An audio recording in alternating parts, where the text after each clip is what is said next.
Hello दोस्तों, हमारे channel में आपका स्वागत है। दोस्तों, रतन टाटा, भला ये नाम किसने नहीं सुना होगा। टाटा मोटर्स, टाटा नमक, Tata sky, Tata airlines, Tata steel और ऐसी बहुत सी कंपनियां हैं जो इन्हीं के नाम से हैं और इन्हीं की हैं। ये सारे रतन टाटा जी के ही प्रोडक्ट हैं। तो आज की इस वीडियो में हम जानेंगे रतन टाटा से जुड़ी कुछ अनसुनी कहानियां और आखिर किस तरह रतन टाटा एक बड़ा नाम बन के उभरे। इनके सफल होने के पीछे की कहानी क्या है, ये हम आज की इस वीडियो में विस्तार से जानेंगे। तो दोस्तों, आगे बढ़ने से पहले आप हमारे चैनल को सब्सक्राइब कर लें और बेल आइकन भी दबा दें, जिससे कि आपको हमारी आने वाली हर वीडियो की नोटिफिकेशंस बकायदा मिलती रहे। तो चलिए शुरू करते हैं। रतन टाटा देश के प्रसिद्ध उद्योगपति हैं, जिनका जन्म 28 दिसंबर 1937 को सूरत शहर में हुआ था। रतन टाटा नवल टाटा के बेटे हैं, जिनको नवसबाई टाटा ने गोद लिया था। ऐसा इसलिए क्योंकि नवसबाई टाटा के पति का निधन हो चुका था, जिसके बाद वह अकेली पड़ गई, इसीलिए उन्होंने इन्हें गोद लिया। जब रतन टाटा 10 साल के थे और उनके छोटे भाई जिमी टाटा 7 साल के थे, तो उनके माता पिता 1940 में एक दूसरे से अलग हो गए, जिस कारण दोनों भाइयों को भी अलग होना पड़ा। लेकिन उनकी दादी नवसबाई ने दोनों पोतों का पालन पोषण करने में कोई कमी नहीं छोड़ी। वो अनुशासन को लेकर जितनी सख्त थी, उतनी नरम भी थी। आपको बता दें कि रतन टाटा का एक सौतेला भाई भी है, जिसका नाम है नोएल टाटा। बचपन से ही इन्हें पियानो सीखने का और क्रिकेट खेलने का काफी शौक था। रतन टाटा की शुरुआती शिक्षा मुंबई के कैंपियन स्कूल से हुई थी, जहां पर उन्होंने 8वीं कक्षा तक शिक्षा प्राप्त की और उसके बाद वो cathedral and John convent school में चले गए। स्कूली शिक्षा खत्म करने के बाद उन्होंने अपनी BS वास्तुकला में स्ट्रक्चरल इंजीनियरिंग के साथ कॉर्नेल विश्वविद्यालय में अपनी विद्या को 1962 में पूरा किया। इसको खत्म करने के बाद उन्होंने हार्वर्ड बिजनेस स्कूल में एडमिशन लिया, जहां पर उन्होंने 1975 में एडवांस मैनेजमेंट का कोर्स कंप्लीट किया।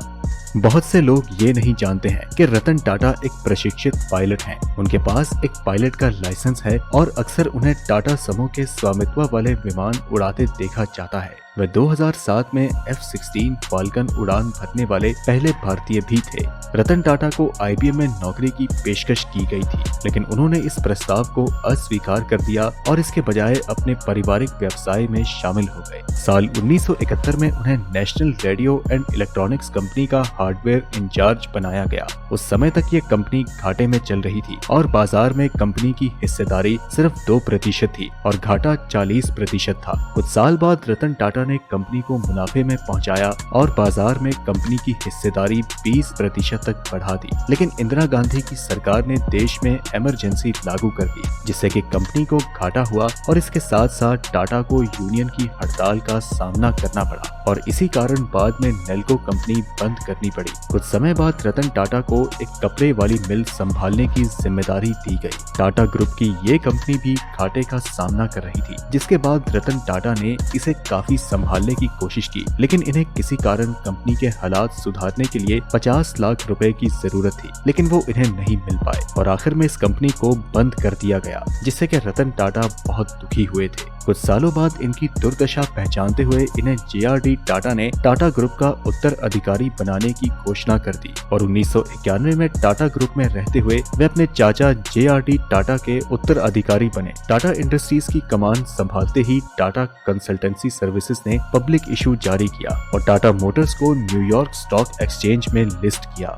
सन 1998 में टाटा मोटर्स ने पहली भारतीय यात्री कार टाटा इंडिका को बाजार में उतारा। रतन टाटा ने बहुत ही तेजी से टाटा ग्रुप को और बड़ा करने की योजना बनाई। इसी दूरदर्शिता के कारण साल 2000 में लंदन में मौजूद टेटली टी कंपनी को खरीदने के बाद 2004 में इसने दक्षिण कोरिया के डेव्यू मोटर्स के ट्रक बनाने वाली कंपनी को भी खरीदा। इसके 3 साल बाद ही टाटा ग्रुप ने 2007 में स्टील बनाने वाली कंपनी एंग्लो डच को खरीद लिया। रतन टाटा के कमान में टाटा ग्रुप दुनिया का 5वां सबसे बड़ा इस्पात उत्पादक कंपनी बन गई। 1998 में रतन टाटा की कंपनी ने टाटा इंडिका के लॉन्च के साथ यात्री कार व्यवसाय में अपना कदम रखा। हालांकि शायद वक्त और नियति उनके खिलाफ थी, इसीलिए टाटा का यात्री कार व्यवसाय असफलता की ओर अग्रसर हो गया और उनके इस व्यवसाय को मार्केट में अच्छा रिस्पॉन्स नहीं मिला। और उनके करीबियों ने उन्हें मशवरा दिया कि उन्हें अब इस व्यवसाय को बेच देना चाहिए और इस पर रतन टाटा ने भी हामी भरी। इसके बाद फोर्ड कंपनी के अधिकारियों ने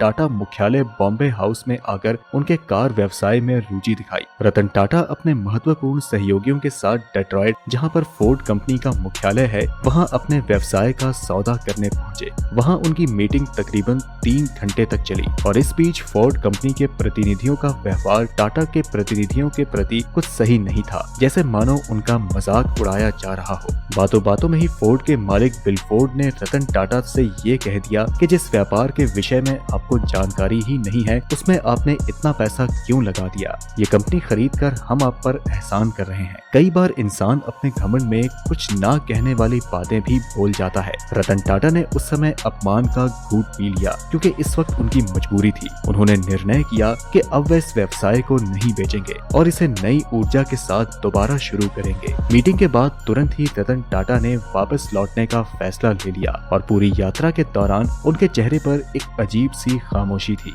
रतन टाटा ने निश्चय कर लिया कि अब वो इस व्यवसाय को पर्वत की ऊंचाइयों तक लेकर ही जाएंगे। वह निर्णय लेते गए और उन्हें सफल बनाते गए। हालांकि शुरुआती असफलताओं के बावजूद कंपनी की किस्मत जल्द ही नए और बेहतर इंडिका V2 के लॉन्च के साथ बदल गई और यात्री कार व्यवसाय ऊंचाइयों की ओर बढ़ने लगा। इस बीच फोर्ड के जमे जमाए महान व्यवसाय में परेशानी आने लगी। कार कंपनी 2008 के वित्तीय संकट से अपंग हो गई और लगभग कंगाल होने को आ गई। इस बार रतन टाटा ने फोर्ड कंपनी के सामने इसकी luxury car brand Jaguar land rover को खरीदने का प्रस्ताव रख दिया, क्योंकि बिल फोर्ड पहले से ही काफी घाटा झेल रहे थे और उन्हें इस डील की सख्त जरूरत थी। इसीलिए उन्होंने टाटा के प्रस्ताव के लिए तुरंत हामी भर दी। बिल फोर्ड अपने मुख्य साझेदारों और सहयोगियों के साथ बॉम्बे हाउस, जहां टाटा का मुख्यालय है, वहां पर पहुंचे। मीटिंग में यह तय हुआ कि JLR कंपनी $2.3 अरब में टाटा समूह के अधीन होगी। इस बार बिल फोर्ड टाटा ने धन्यवाद जताया और उन्होंने कहा कि आप हमारी कंपनी खरीद कर हम पर बहुत बड़ा एहसान कर रहे हैं। ये बात उनकी तकरीबन 10 साल पहले की कही गई बात से पूरी तरह से विपरीत थी। आज ये समय था कि फोर्ड को टाटा की जरूरत थी। रतन टाटा की जिंदगी का ये प्रसंग कोई बदले की कहानी नहीं, बल्कि उनकी मेहनत, लगन और कुछ नियति के चमत्कार की बात है। 26/11 के अटैक के बाद हार्वर्ड यूनिवर्सिटी में एक मीटिंग में डिस्कशन हुआ कि हम लोग बच्चों को क्राइसिस मैनेजमेंट सिखाते हैं, लेकिन 26/11 में तो सबसे बड़ा क्राइसिस था। वहाँ के मैनेजमेंट ने सोचा कि क्यों ना इसकी केस स्टडी की जाए। तब उन्होंने अपने 2 प्रोफेसर्स को इंडिया भेजा कि ताज होटल के कर्मचारी इतने कमिटेड कैसे थे, यहाँ पर एम्प्लॉय कैसे अपनी जान की फिक्र किए बिना लोगों को बचाने में लगे हुए थे, जबकि कोई आर्मी के जवान तो थे नहीं। यहाँ तक कि जो नए आए थे उन्हें अभी 1 साल भी नहीं हुआ कि वो भी अपनी जान की परवाह किए बिना लोगों को बचाने में लगे थे। आपको बता दें कि उस समय वहाँ के जो जनरल मैनेजर थे, उनकी वाइफ और बच्चे भी होटल में ठहरे हुए थे और आतंकवादियों ने उन्हें भी गोली मार दी। इस बात का मैनेजर को पता चलने के बावजूद वो होटल में फंसे लोगों को बाहर निकालने में उनकी मदद कर रहे थे। वहाँ का हर स्टाफ अपनी जान की परवाह किए बिना दूसरों की मदद कर रहा था। रतन टाटा से इंटरव्यू के दौरान उनसे पूछा गया कि आपके होटल का प्रत्येक कर्मचारी लोगों को बचाने के लिए अपनी जान देने को तैयार था, इसके लिए आप क्या करते हैं? तो उनका जवाब था कि हम अपने कर्मचारी को रखने से पहले उनका चरित्र और उनकी ईमानदारी को चेक करते हैं। एक बार रतन टाटा को एक कॉलेज फंक्शन में इनवाइट किया गया, जिसके लिए रतन टाटा वहां गए तो उन्हें देखने के लिए बच्चों की भीड़ उमड़ पड़ी और कॉलेज के बच्चों में अफरा तफरी मच गई। इस अफरा तफरी में एक बच्ची गिर गई और उसे गंभीर चोट आ गई। रतन टाटा ने जब ये सब देखा तो उन्होंने कहा कि आप लोग परेशान मत हो, मैं सबसे मिलकर ही वापस जाऊंगा। फंक्शन और मीटिंग में समय ज्यादा लगने के कारण शाम हो गई और उसके बाद उनका फ्लाइट का टाइम भी हो गया, लेकिन उन्होंने फ्लाइट को कैंसिल करवा दिया। जब उनसे पूछा गया कि उन्होंने अपनी फ्लाइट क्यों कैंसिल करवाई, तो उन्होंने कहा कि मैंने बच्चों से मिलने का वादा किया था और उनसे मिलकर ही जाऊंगा।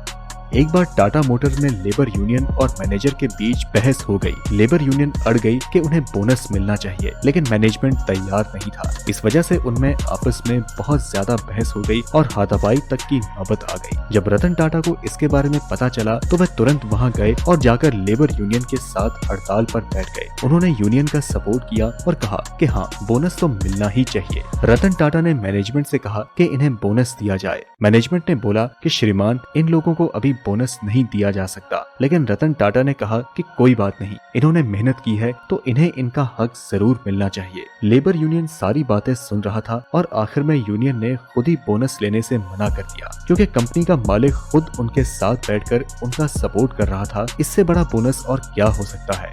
दोस्तों, गलतियों से सीखना तो कोई रतन टाटा से ही सीखे। टाटा नैनो के बाद टाटा ग्रुप को काफी नुकसान हुआ था, क्योंकि टाटा नैनो प्रोजेक्ट फेल हो चुका था कि तभी रतन टाटा के मन में एक विचार आया कि क्यों ना कुछ छोटे छोटे प्रोजेक्ट्स बनाए जाएं और जो प्रोजेक्ट फेल होता है उसे कुछ अवार्ड दिया जाए, इससे बड़े फेलियर से बचा जा सकता है। तब उन्होंने अपने एम्प्लॉय से बोला कि जो सबसे अच्छा फेलियर प्रोजेक्ट बनाएगा उसको कंपनी की तरफ से इनाम दिया जाएगा, और इस आइडिया से उन्हें काफी प्रोजेक्ट में हेल्प भी मिली।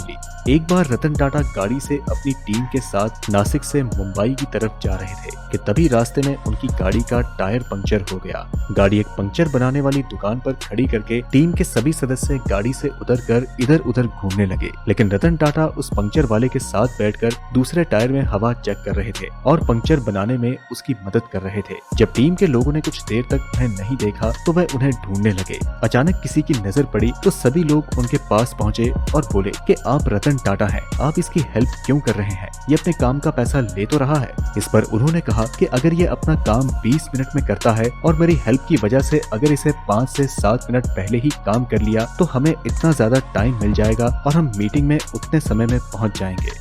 JRD टाटा के जमाने से बॉम्बे हाउस में बारिश के दौरान आवारा कुत्तों को शरण दी जाने की परंपरा है। इसकी रिनोवेशन के बाद बॉम्बे हाउस में अब आवारा कुत्तों के लिए एक कैनल बनाई गई है। इस कैनल में कई सारी सुविधाएं हैं, जिसमें कुत्तों के खेलने के लिए खिलौने भी शामिल हैं। रतन टाटा ने इस परंपरा को जारी रखा है और उन्हें भी कुत्तों से बेहद लगाव है। उनके पास 2 पालतू कुत्ते हैं जिनकी वो बहुत प्यार से देखभाल करते हैं और उनके कुत्तों का नाम टीटू और मैक्सिमस है। तो दोस्तों, आपको ये वीडियो कैसी लगी हमें कमेंट के माध्यम से जरूर बताएं। वीडियो पसंद आई तो इसे लाइक करें और अपने दोस्तों के साथ ज्यादा से ज्यादा शेयर करें। हम मिलते हैं आपसे अगली वीडियो में, तब तक के लिए नमस्कार।